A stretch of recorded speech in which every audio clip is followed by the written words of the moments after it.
Welcome to the Animate tutorial rigging. In this tutorial, I'm going to show you a way to link your character's body parts together so that when you animate, they work together.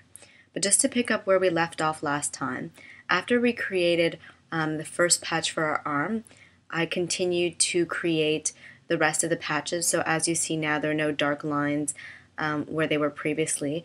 And anywhere where I had a patch, I now have a row of symbols. The one thing that I forgot to mention was that although we nudged the body parts along the z-axis together for the front view in the first column, often when you then change views to the 3/4 profile or to the profile view, there are things that are out of place. So I went through and I also z-nudged, as you can see through these keyframes, the first column of the second or third view. So I think it was really just the second arm, so this arm on this side, that was giving me some trouble. So the first thing that we're going to do in the rigging tutorial is create a master peg, and that peg is going to house or be able to move or be able to accept transformations and keyframes for all the body parts of your cartoon rabbit. So generally, when you create a peg, if you have a layer selected and you click on the peg button or add peg button, it creates a peg directly for that layer and takes on the name of the layer but adds a -p. So I'm just going to undo that. If you have everything selected and you click on the peg button, then it individually gives a peg for every single one of your drawing layers. So we don't want that either. I'm going to undo that. What we want is for nothing to be selected in the timeline and then to create a peg. This puts the peg all the way at the bottom of your layer stack.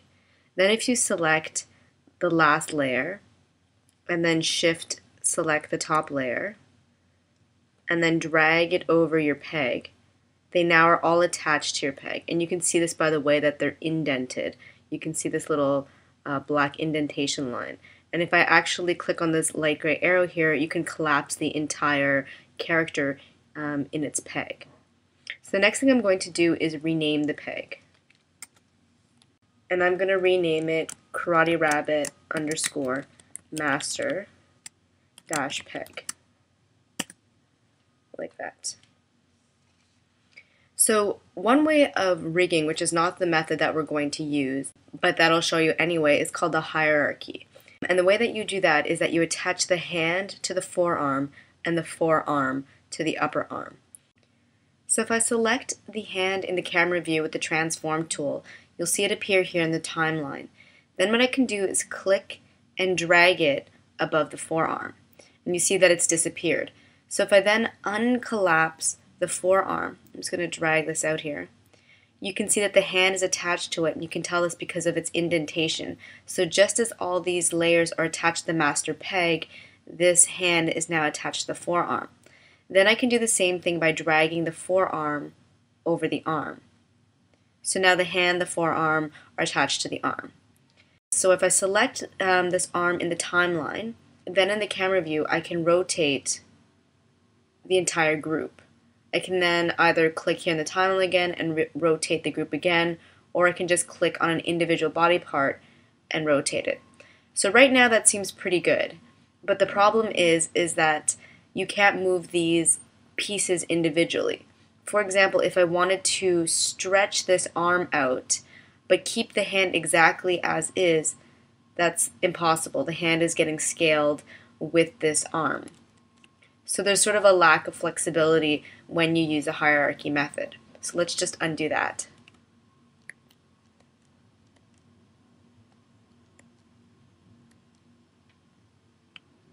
Which is good. So the other method that you could use is by adding a peg. So using this button to add a peg to your drawing layers. And this is actually a pretty good method, except for the one fact that pegs have an embedded pivot that cannot be animated over time. So to work around this problem, what we're going to do is use drawing layers as pegs. And I'll show you what I mean. So I'm going to click on the Add Drawing Layer button here. And then I'm going to rename my drawing right away to Karate Rabbit 02 arm -peg. And it's very important that you use this notation of peg at the end of whatever layer name that you choose, because the symbol for this layer is that of a drawing. It doesn't have a peg symbol like this. So unless you write it, you won't remember that you're using this drawing layer as a peg. So then what I'm going to do is drag it under the master peg and then attach the arm to it. Then what I'm going to do is create another drawing layer. And I'm going to rename this one as well to Karate 02 lower arm dash peg. And to this peg, I'm going to attach the forearm and the hand. And I'm actually going to bring the hand below the forearm.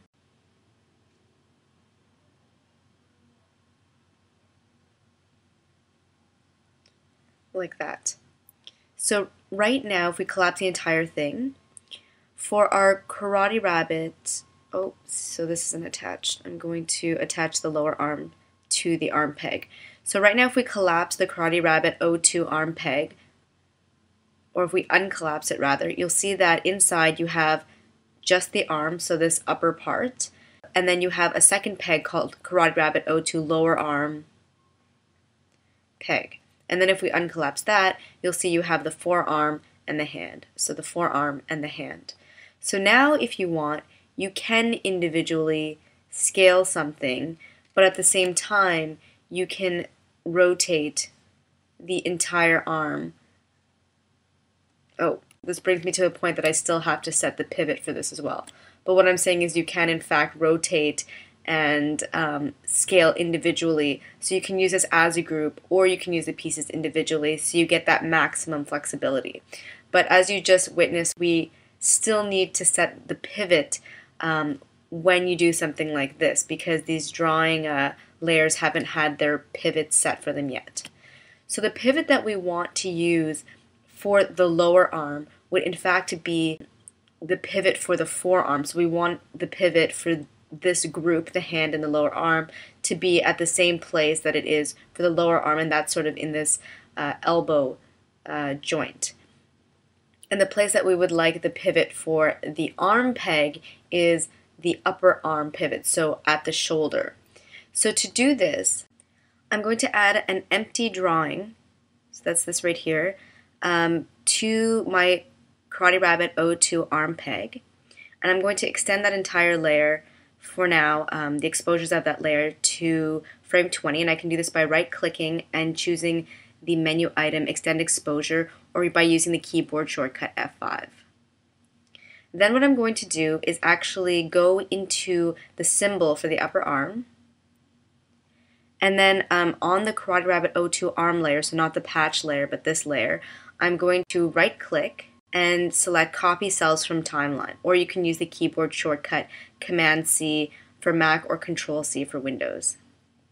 Then I'm going to exit the symbol, and I'm going to select the first cell for the Karate Rabbit 02 arm peg, right-click again, and select the menu item Paste Special. Then from the Advanced tab, I'm going to select the option Update Drawing Pivot and click on OK or hit Enter. So as you may have noticed, the pivot that was sort of around here on the chest, between the chest and the arm, jumped to where it should be on the shoulder. Then what I'm going to do is click on the forearm layer and do the same thing. Oh, first of all, I need to create an empty drawing for my Karate Rabbit 02 lower arm peg. I'm going to do the same thing and extend the exposure to 20. Then I'm going to go to the forearm layer, do my copy, click on the lower arm peg, and then instead of selecting Paste Special, I'm going to select Paste Special again. And as you notice, the pivot now appears in the correct spot on the elbow. And what Paste Special again does is it just repeats whatever action it performed in the Paste Special prior. And so that looks pretty good. And let's try the rotation now and see if it works a bit better. So I'll rotate the entire arm, I'll rotate just from the elbow, and I'll rotate just from the hand. So that looks pretty good. So it looks like there's a few things that you need to fix. So that would be the tail. So the Z nudging, due to this reordering, usually has to be adjusted. One thing I did add, which I didn't show in this tutorial, is that I added the timeline view toolbar, which you do by going to Windows, Toolbar, Timeline View, and it brought up this toolbar. And then what I did is I added this button at the end, which is called the Center on Selection button. I find this button very useful. And you can get this button right-clicking on it and selecting the option Customize. Right now you can see Center on Selection in the toolbar window, but where it actually was, and where you'll probably find it, is at the bottom of the Available Tools window. Or not at the bottom. Actually closer to the top here, Center on Selection. So what I did is I selected it from this side. I clicked on this arrow button here to bring it to my toolbar window, and I clicked on either Apply or OK. And it appears at the end of my toolbar. So what I can do with this is if I select a body part in the camera view, such as the tail, with the Transform tool, and then in the timeline I click on the Center on Selection button, it'll take me to that layer in the timeline, that body parts layer. And so now what I can do is I can click back in the camera view and use Alt up arrow to nudge it backwards until it goes behind the arm. So now what I'm going to do is continue to rig the cartoon rabbit, but I'm probably going to speed up this part of the video. After I'm through, I'll go over with you what I did in the timeline so that you can have a clear idea of what should be connected to what.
Okay, so let's go over the way that I structured the Karate Rabbit.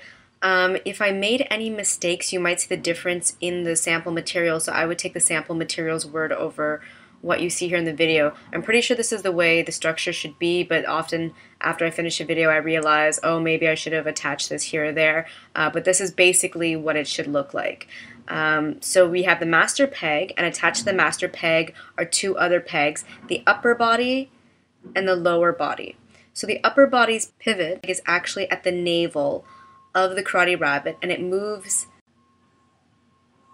obviously the upper body of the entire rabbit. And the lower body does the same. We took the pivot of the hips and it moves the entire lower body.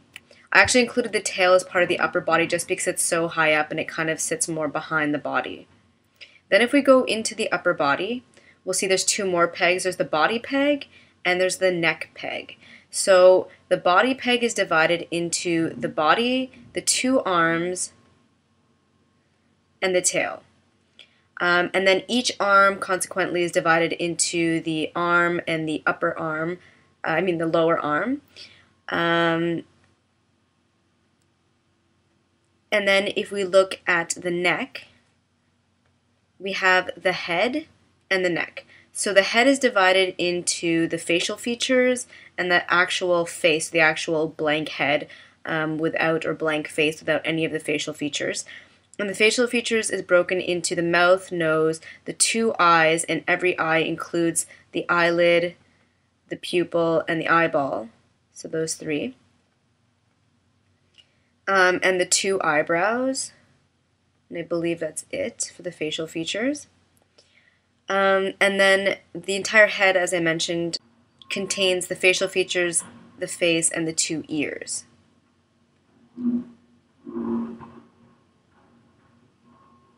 Then if we look at the lower body, we have the two legs and the hips. And every leg is divided into the entire leg and then the lower leg, which operates the tibia and the foot.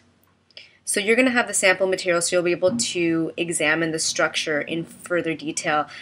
So there are a few things that I did in the fast-forwarded part or the time-lapse part of the video that I'd like to explain. First of all, the recording software that I'm using to record these videos unfortunately uses the keyboard shortcut F5 to turn on and off one of its functions, so I didn't use it, but the fastest way really to extend the exposures for these drawing elements / pegs is really to use F5, so you should use it as much as possible and not use the right-clicking. Secondly, the only peg I have to say actually that I didn't copy and paste special a pivot for was the facial features. I actually had to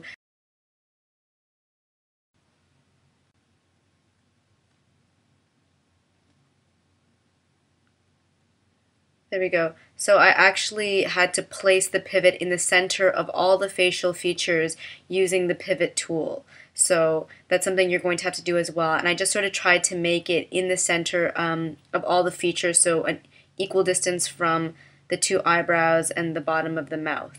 The next thing I wanted to mention is to be careful when you exit a symbol. The software automatically jumps you back up to the top where the master peg is, so you may have been working farther down below, and then as soon as you enter your symbol then exit, you'll find you're back up here, and then you might get confused. So you really have to be careful with that.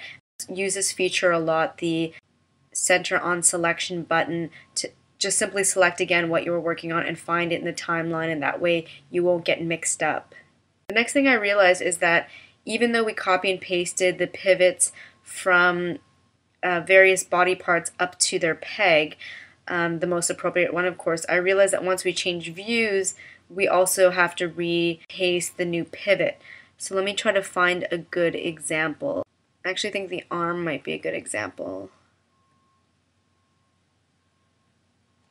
So yeah, here already I'm going to have to Z nudge it to bring it back to where it should be. Actually, let me use the second one here to begin with, but also what I should really do is the pivot is fine here, and then as soon as I get to frame 9, the pivot actually changes. It's no longer there, it should be here.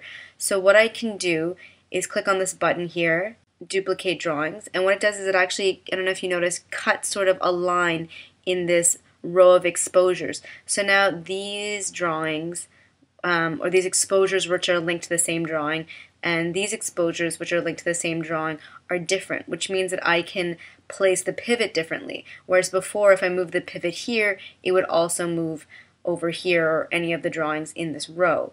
So now what I can do is go down to the arm, enter the symbol.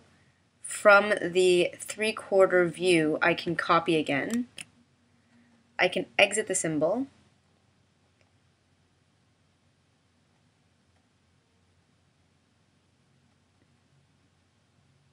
So I'm going to go back up to this peg right here. And now what I want to do is do my paste special again. Or this time I'm just going to paste special and not paste special again, just to be sure. Yeah, there we go. So you have to make sure you select Update Drawing Pivot. And then as you see, the pivot went to the proper place. So you're going to have to go through and do that for all of these drawing layers / pegs, as well as go through and Z-nudge anything that's been displaced once more. Lastly, I realized that it might be a bit confusing that I named this peg here body. I think what I really meant to name it, so I'm going to rename it right now, is torso. Because there's an upper body and a lower body, I don't think it's super clear what's going on here, so let's try that. So in the upper body peg, we have the torso, which links the body and the arms, which I think might just distinguish the difference and make it a little bit clearer.